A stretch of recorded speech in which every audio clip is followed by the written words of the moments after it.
প্রিয় দর্শক, আপনারা দেখছেন রূপসীমালা টেলিভিশন নিয়মিত অনুষ্ঠান। আজকের বিষয়বস্তু হলো ভারত পাকিস্তান নিয়ে যে একটি যুদ্ধের আবির্ভাব শোনা যাচ্ছে, সেই বিষয় নিয়ে আজকে আমাদের মধ্যে উপস্থিত আছেন সিনিয়র সাংবাদিক আব্দুল খালেক খন্দকার। আপনি কেমন আছেন? আমি ভালো আছি।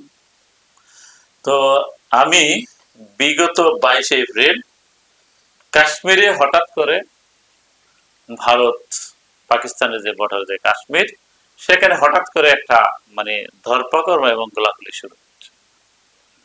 ভারত বলতেছে মানে অলরেডি পাকিস্তানেরা তাদেরকে বিভিন্ন ভাবে তাদের লোকজনকে অস্ত্র দিয়ে বোমা করে বা গুলি করে হত্যা করছে, কিন্তু পাকিস্তান বলতেছে না, সেই ঘটনাটা মিথ্যা, বানোয়াট একটা ঘটনা, কিন্তু মূলত ভাবে ঘটনা ঘটাইছে ভারত।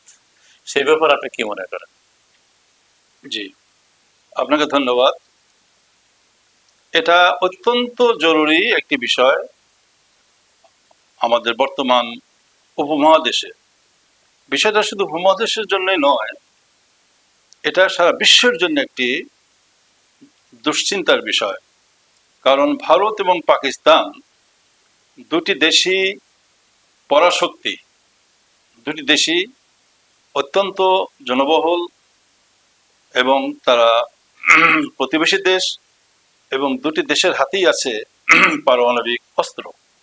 কাজেই তাদের মধ্যে এরূপ উত্তেজনা শুধু এই এলাকারই হুমকি নয়, গোটা বিশ্বের জন্য এটা একটা চিন্তার বিষয়। আপনি ঠিকই বলেছেন, গত 22শে এপ্রিল যে হামলাটা হয়েছে এবং সেখানে কিছু টুরিস্ট মারা গেছে, এখন পর্যন্ত কিন্তু এবং অনেকে কিন্তু অনেক টুরিস্টকে অলরেডি গ্রেপ্তারও করছে, কিন্তু ভারত কিন্তু তাদেরকে গ্রেপ্তার করছে। এখন ভারত যেটা তাদেরকে গ্রেপ্তার করছে এবং সন্দেহবশত তাদের অনেকের বাড়িঘর বলছে যে তারা পাকিস্তানের গোয়েন্দা। হ্যাঁ, বাড়িঘর উড়িয়ে দিয়েছে। তারা বলছে 3 জনের মধ্যে 2 জনের বাড়ি পাকিস্তান।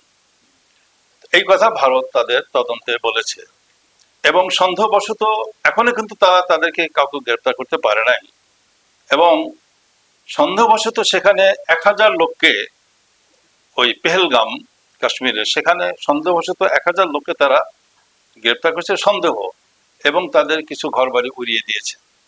তো যা হোক, বিষয়টা এখানে সীমাবদ্ধ থাকলে একটা কথা ছিল, কিন্তু ভারতের সরকার, মিস্টার মোদি, তিনি ইতিমধ্যে প্রায় অনেক দেশের সঙ্গে আলোচনা করেছেন এবং এই ঘটনা ঘটার পরই তিনি ইসরায়েলে গিয়ে নেতানিয়াহুর সঙ্গে কথা বলেছেন। তা আপনি জানেন, আপনি আপনি দেখুন, নেতানিয়াহু তিনি কিন্তু এই যে একটা আপনার হামাস যে তাদের উপরে আক্রমণ করেছিল, প্রতিশোধমূলক আক্রমণে, প্রতিশোধমূলক ব্যবস্থাতে কিন্তু তারা আজ প্রায় 1.5 বছর যাবৎ সেখানে এই গাজার উপরে হামলা চালাচ্ছে। এবং দেখুন এখানে কিন্তু সেখানে কিন্তু লক্ষ লক্ষ মানুষ, কিন্তু তারা শিশু থেকে শুরু করে কেউ বাকি নেই। হ্যাঁ, এটাই কারণ সেখানে কিন্তু তারা হামাস তাদের হলো শত্রু এবং হামাস হলো যোদ্ধা, যারা আক্রমণ করছে তাদের সঙ্গে যুদ্ধ। কিন্তু এখানে কিন্তু সেখানে তারা প্রতিনিয়ত সেখানে আপনার প্রায় 52,000 এই নিরস্ত্র মানুষ, এগুলো সবাইকে বলা হচ্ছে যে নিরীহ মানুষ, যাদের যুদ্ধের সঙ্গে সম্পর্ক নেই, তাদের হত্যা করেছে। এবং এর মধ্যে 70%, 52,000-এর 70% হলো কথা, প্রায় 40,000-এর মতো হয়ে যায় নিষ্পাপ শিশু, তাদের হত্যা করেছে। সাংবাদিক হত্যা করেছে, তারপরে সংবাদপত্র কর্মী হত্যা করেছে, সমস্ত সাধারণ মানুষ। এটা তো যুদ্ধের কোনো এথিক্স হলো না। তো তারই সাথে নরেন্দ্র মোদী আলোচনার যে কি লক্ষণ তিনি বোঝাতে চান, তো এখানে আমরা বলতে পারি যে ইসরায়েল সেটা পরাশক্তি সম্পন্ন দেশ, আর গাজা সেটা দেশই না, আন্তর্জাতিক স্বীকৃতি প্রাপ্ত দেশই না সেখানে। তো সেখানে তারা যা ইচ্ছা করে বেড়াচ্ছে। কিন্তু পাকিস্তানের সঙ্গে ভারতীয় যদি লাগে, পাকিস্তান তো আর গাজা নয়। হ্যাঁ, পাকিস্তান সেটা পরাশক্তি সম্পন্ন দেশ। তার সঙ্গে যদি এখন যুদ্ধ শুরু হয়, তাহলে তো একতরফা যুদ্ধ হবে না, যুদ্ধ একতরফা হবে না। সেখানে দেখুন আজ 4 দিন যাবৎ ব্যাপক গোলাগুলি হচ্ছে। ভারত কিন্তু বিমানে হামলা করে কিন্তু ওই বোমিং কিন্তু তাদের দেশে পড়ে গেছে এবং তাদের দেশে কিন্তু অনেক ক্ষয়ক্ষতি। জি জি তো এখন জি তো এখন দেখুন আপনার নিউ ইয়র্ক টাইমস শক্তিশালী পত্রিকা, তারা যে খবরটা প্রকাশ করেছে তারা বলেছে যে ভারত পাকিস্তানকে আক্রমণ করবে। তাহলে এই যে একটা ভয়াবহ খবর, এতে করে জাতিসংঘ ইউরোপিয়ান ইউনিয়ন, তারপরে আপনার ওআইসি সহ সমস্ত দেশ, চায়না, তারা সবাই বলছে এখানে তাদের প্রতি যে উদ্বিগ্ন প্রকাশ সংযত হতে বলেছে। কিন্তু পাকিস্তান বলছে, আপডেট খবর যেটা, সর্বশেষ খবর যেটা, সেখানে পাকিস্তান বলছে যে ভারতকে বলছে যে আপনারা নিরপেক্ষ তদন্ত করুন, আন্তর্জাতিকভাবে নিরপেক্ষ তদন্ত করুন।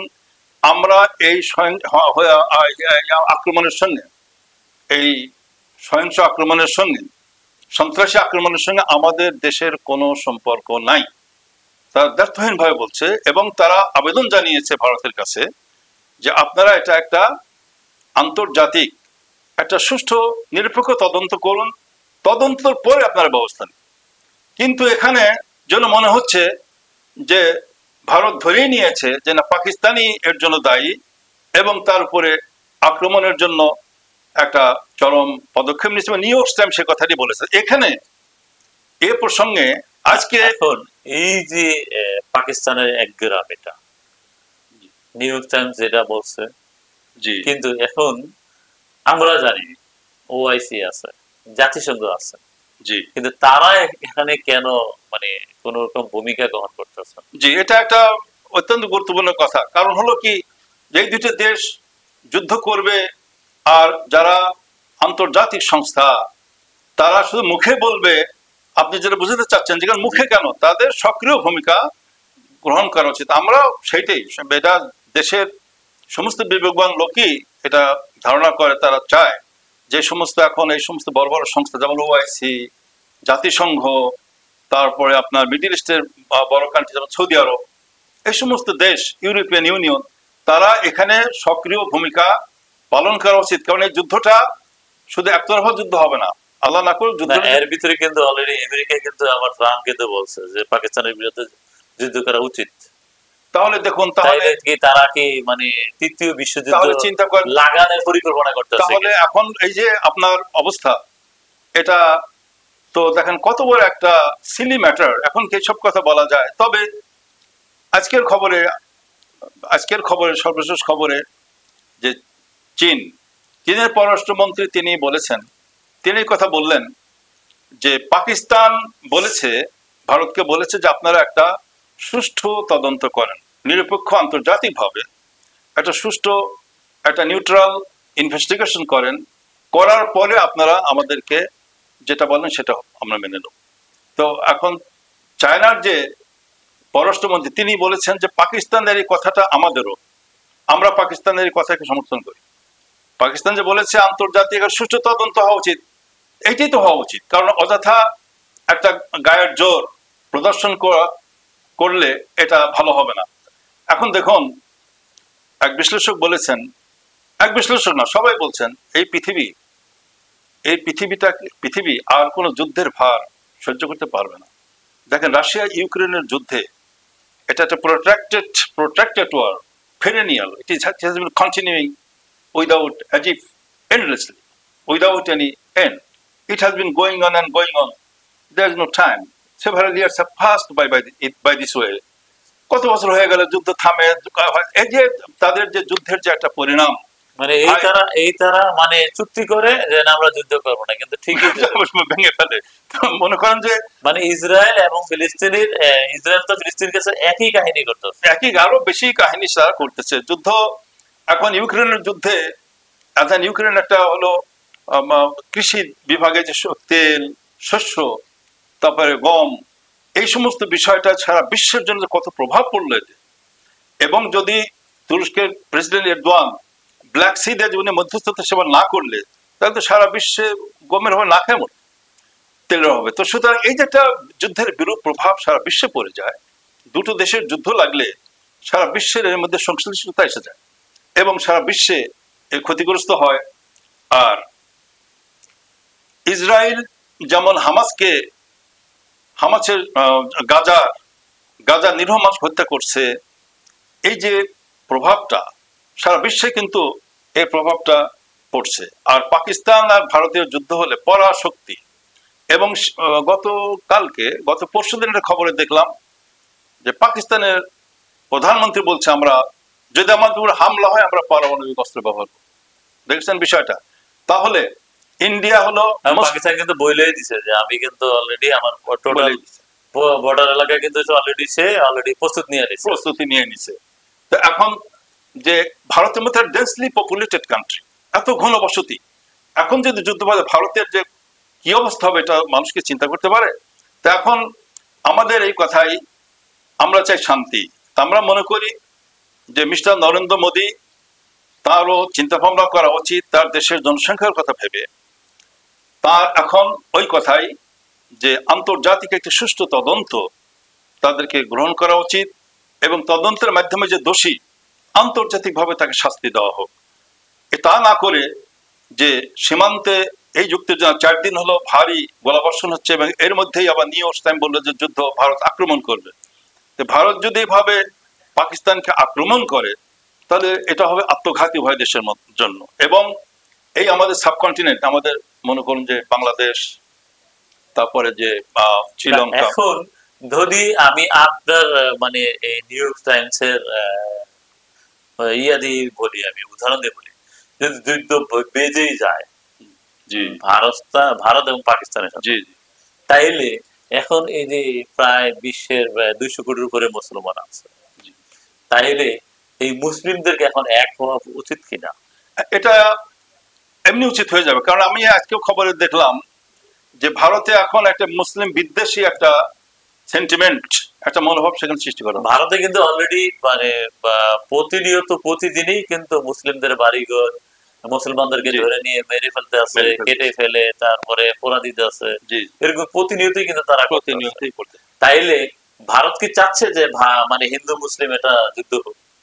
এখন মানে এটার সাথে আবার আমেরিকাও তাল দিতে আছে না। আমেরিকা এখানে আবার আজকে একটা খবর দিলাম, আমেরিকা একটা খবরে শুনলাম যে আমেরিকা যে আশ্বাসটা দিয়েছিল সে নাকি পিস টান দিচ্ছে। মানে ওখানে আমেরিকার, তারা এর আগে আমরা একটা আলোচনা করেছিলাম যে আমেরিকা মানে সুযোগ সন্ধানী অনেক সময়। তো আমেরিকা এখানে তার যে কিছুটা পিছু টান, ভারতের নরেন্দ্র মোদী পিছন থেকে সে একটু যেন সটকে পড়ার একটা চিন্তা ভাবনা করছে, এমনও তথ্য পাওয়া যাচ্ছে। তো এখন হিন্দু মুসলমানের যখন আমাদের এই দ্য মুসলিম টাইমস ইংলিশ পত্রিকার যে প্রধান পৃষ্ঠপোষক জনাব তাজুল ইসলাম, উনি একটা কথা বললেন সেদিন আমার, এবং একটা রিপোর্টও হয়েছে এশিয়া বাণী পত্রিকায়, যে উনি বলছেন যে ভারতেও আমরা জানি যে, আপনারা জানেন যে ওয়াকফ আইনে সেখানে একটি চরম উত্তেজনা চলছে। মুসলমানদের যে ওয়াকফ আইন, এই আইনটাকে ভারত অবমাননা করার প্রচেষ্টা করছে এবং এই ভারতের সরকারের পদক্ষেপের বিরুদ্ধে ওই খোদ হিন্দুরাই ওই ভারতে এই সরকারের নরেন্দ্র মোদীর বিরোধিতা করছে। তারা বলছে যে এটা নরেন্দ্র মোদীর এখানে ভারত সরকারের কোনো হাত নাই এবং তাদের এটা মোটেই সমীচীন না। এবং তারা মুসলমানদের পক্ষে, বহু সংখ্যক হিন্দু মুসলমানদের পক্ষে, ওয়াকফ আইনের পক্ষে তারা বলছেও এবং তারা যেন আন্দোলনেও যেন তারা অংশগ্রহণ করছে। তা এখন ওই বিশ্লেষক মনে করছেন যে এই আন্দোলনের মোড়টাকে, এই আন্দোলনকে ঘুরিয়ে দেওয়ার জন্য ইচ্ছাকৃতভাবে ওই কাশ্মীরের পেহেলগামে ভারত সরকারই একটি একটি অবস্থা সৃষ্টি করেছে যাতে মানুষের দৃষ্টিকে ঘুরানোর জন্য। এই কথা উনি বলেছেন এবং এটা লিখেছেন। বিষয়টা হলো, এই যে বিশ্লেষণটা আপনার দৃষ্টিতে আপনি কি মনে করেন, এবং দেশ ও জাতির কল্যাণে আপনার যে মানে আপনি একজন সিনিয়র জার্নালিস্ট হিসাবে দেশ ও জাতির কল্যাণে, মানে সোজা কথা সারা বিশ্ববাসীর কল্যাণে, মানে আসলে এই যুদ্ধটা কি মানে করা ভালো না মন্দ, এবং যুদ্ধ করলে মানে এই সকল মানে কোন মানে হিন্দু মুসলিম বৌদ্ধ খ্রিস্টান কোনো কিছু না, জি। মানে মানুষের জন্য, জি একজন মানুষ হিসাবে এইটাকে আপনি কোন দৃষ্টি দিতেন, সেই ইয়েটা একটু আমরা একটু জাতিকে জানাতে চাচ্ছি। জি দেখুন, যুদ্ধ বলতে ধ্বংস, যুদ্ধ মানব জাতির অভিশাপ। মানুষ যে সমস্ত অট্টালিকা বছরের পর বছর প্রচেষ্টার মাধ্যমে তারা নির্মাণ করে, মুহূর্তের মধ্যে সেগুলো ধুলায় পরিণত হয়ে যায়। যুদ্ধ মানুষকে পশুতে পরিণত করে। আগের দিনের যুদ্ধ সৈন্যদের মধ্যে সীমাবদ্ধ ছিল, সৈন্যবাহিনীর মধ্যে যুদ্ধ হতো, কিন্তু আধুনিক যুগের যুদ্ধ আর সেনাবাহিনীর মধ্যে সীমাবদ্ধ থাকে না। এখানে সাধারণ নর নারী শিশু ছাত্র ছাত্রী আবাল বনিতা সবাই যুদ্ধের শিকার হয়, তাদের হত্যা করা হয়। শত্রুর বোমারু বিমান থেকে কারো রেহাই নাই। এখন নির্বিচারে বোমা বর্ষণ করা হয়, নির্বিচারে মানুষ হত্যা করা হয়। আধুনিক যুদ্ধে এইটাই হলো সবচেয়ে ভয়াবহ অবস্থা। তো এখন এখানে এই যদি যুদ্ধ হয়, বোমারু বিমান, বোমা, স্কার্ট, মিসাইল যদি ছোড়া হয়, তাহলে এখানে কার কি ধর্ম, কে মুসলিম, কে হিন্দু, কে বৌদ্ধ, কে খ্রিস্টান, কিছুই বাছ বিচার হচ্ছে না। যেমন আমরা ইউক্রেনে দেখতে পাচ্ছি কত সাধারণ মানুষ মারা যাচ্ছে, আর গাজাতে তো কথাই নেই, তারা তো দেখে দেখে মারছে। তো সুতরাং এই যে জাতিগত, আর এই যুদ্ধটার মধ্যে একটা জাতিগত একটা ইস্যু হয়ে দাঁড়ানোর খুবই সম্ভাবনা। যদি হিন্দু মুসলমান, যে কথা বললেন যে পৃথিবীতে মুসলমান, তো হিন্দু দেখুন, হিন্দু তো পৃথিবীতে অন্য কোনো জাতি নাই। ওই ভারতীয় শুধু হিন্দু একটা স্টেট, আর পৃথিবীতে আর কোনো হিন্দু স্টেট বা হিন্দু জাতি নাই। তো তারা সমস্ত মুসলমান। এখন মুসলমানদের তারা বিশাল সংখ্যা গরিষ্ঠ, এবং তারা সর্বদিক দিয়ে তারা সক্ষম। তো এটা ভারতের যদি এইভাবে জাতিগত দিকে চিন্তা করে, তাদেরও মাথায় রাখা উচিত যে তারা কতটুকু পারবে। কারণ আমরা শুনলাম যে সৌদি আরব এই দুটি যুদ্ধের মাঝখানে সৌদি আরব এগিয়ে মীমাংসার জন্য আসছে, শুনলাম আমরা। তো এখন মনে করেন সৌদি আরব বা মিডল ইস্টের অন্যান্য কান্ট্রি, সেখানে কিন্তু ভারত অর্থনীতির উপরে অনেক নির্ভরশীল। সৌদি আরব, কাতার, মধ্যপ্রাচ্য, যদি সেখানে কিন্তু ভারতের অর্থনীতি কিন্তু সেখানে নির্ভরশীল। তো যদি এটা বুঝতে হবে, যদি জাতিগত দিকেই তারা চিন্তা করে মিস্টার মোদি, তাহলে ভাবতে হবে যে ভারতের অনেক হিন্দু তারা কিন্তু এই বিজেপি বা এই ধরনের যে গোড়া হিন্দুত্ববাদী, তারা কেউ পছন্দ করে না। তো সুতরাং আমাদের কথা এটাই যে আমরা মানুষ, আমরা কে হিন্দু কে মুসলিম দেখবো না। আমরা আজ বিশ্বে মানুষ, যুদ্ধের নামে সাধারণ মানুষ হত্যা করা হচ্ছে, আর আমরা যুদ্ধ চাই না। আর এই বিশ্ব, আর এই পৃথিবী যুদ্ধের ভার বহন করতে পারবে না। আপনারা সবাই এখন সভ্য জাতি, ইন্ডিয়া, পাকিস্তান, তারা সভ্য জাতি, তারা সব দিক দিয়ে জ্ঞান, বিজ্ঞান, সামরিক সব দিক দিয়ে অগ্রসর হয়েছে। তাদের বিবেক করে চলা উচিত, তারা বিবেকবান হবেন, এবং তারা এই যে সংঘাত এড়িয়ে তারা সেখানে একটা সমঝোতামূলক আচরণ করবেন, এবং একে অপরের ভুল বোঝাবুঝি দূর করে প্রতিবেশীমূলক আচরণ করে সহমর্মিতার সাথে বসবাস করবেন। তাতে তাদেরও কল্যাণ, মানব জাতিরও কল্যাণ। তাই আমরা বলতে চাই যে তাদের অনতিবিলম্বে তাদের সমঝোতায় আসা উচিত, এবং যুদ্ধের কোনো কারণ যাতে না ঘটে, আবাস না দেওয়াটাই ভালো, না দেওয়াটাই এটা জাতির জন্য, মানুষ জাতির জন্য কল্যাণকর। মানুষ জাতির জন্য কল্যাণকর। মানুষ হলো যে, যেমন দেখেন এখানে আমি একটা বলতে পারি, স্যামুয়েল টেলর কলেরিজ, উনি একজন কবি ছিলেন। ওনার এক কবিতায় উনি বলতেছেন, দেখেন কিভাবে উনি বলতেছেন যে, he prayeth well who loveth well both man, bird and beast. উনি বলল যে হি প্রেথ ওয়েল, সে সবচেয়ে ভালো এবার প্রার্থনা করে, হু লাভেথ ওয়েল, যে সবচেয়ে ভালোবাসে, both man, bird and beast, মানুষ, পাখি, পশু কে যারা ভালোবাসে, সে সবচেয়ে বড় ঈশ্বরের বা সে খোদার সবচেয়ে বড় ইবাদত। কারণ এগুলো খোদারই সৃষ্টি, খোদারই পরিবার। হি প্রেথ বেস্ট, সে সবচেয়ে বড় ইবাদত হলো হু লাভেথ বেস্ট, যে সবচেয়ে ভালোবাসে। All thing both great and small, all thing both great and small, সব জিনিসকে, ছোট বড় সব জিনিসকে যে ভালোবাসে, সেইটি হলো সবচেয়ে বড় ইবাদত। তাহলে এই যে কথাগুলো, এই কথাগুলো আসলে মানুষের আমাদের সমাজে এগুলো মেনে চলা উচিত। এবং সমাজকে সুন্দর সুষ্ঠু করতে গেলে মানুষের প্রতি ভালোবাসা থাকতেও সব ধর্মেই, মুসলমান ধর্মেও কিন্তু মানুষের উপরে কেউ নাই। মানুষকে ভালোবাসা মানে সৃষ্টিকর্তাকে ভালোবাসা।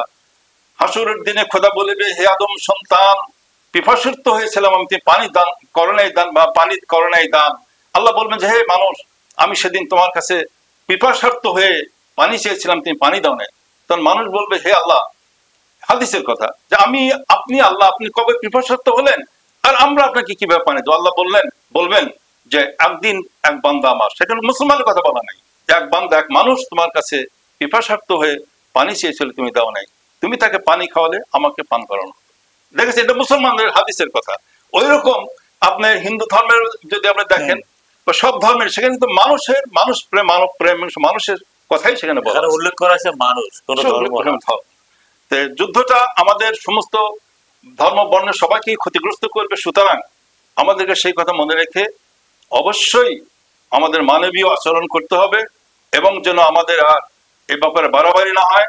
আজ আপনার রূপসী বাংলা টেলিভিশনের মধ্য দিয়ে সেই বার্তাই, সেই অনুরোধ, সেই অ্যাপিল আমরা ভারত এবং পাকিস্তান সরকারের কাছে পেশ করি, যে আপনারা be rational and be prudent, and for sake of the mass people, for the sake of the billions of people of your country, you just shun this path of war and set peace.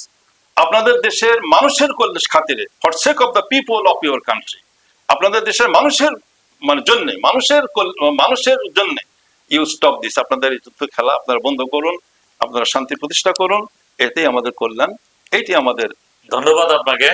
প্রিয় দর্শক, আপনারা শুনলেন। আমরা আশা করি ভারত পাকিস্তান যে যুদ্ধের একটা আভাস আছে, সেই আভাসটা আশা করি তারা বন্ধ করে দিবেন, সেই আশা ব্যক্ত করে আজকের জন্য আমরা আপনাদের মাঝে বিদায় নিলাম। আশা করবো আবার আপনাদের মাঝে ফিরে আসবো অন্য কোনো বিষয় নিয়ে, অন্য কোনো টপিক নিয়ে।